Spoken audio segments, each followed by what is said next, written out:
meşhəsi meyvə dolu var idi. Üzüm bağı biçənəklər var idi.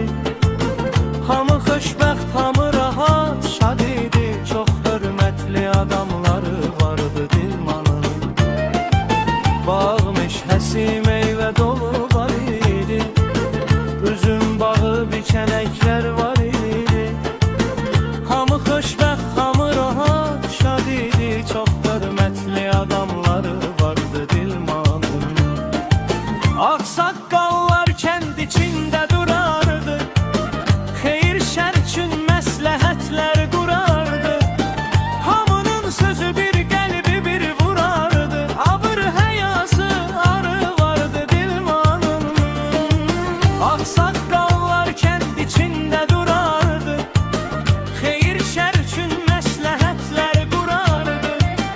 Hamının sözü bir, qəlbi bir vurardı. Abır həyası arı vardı Dilmanın.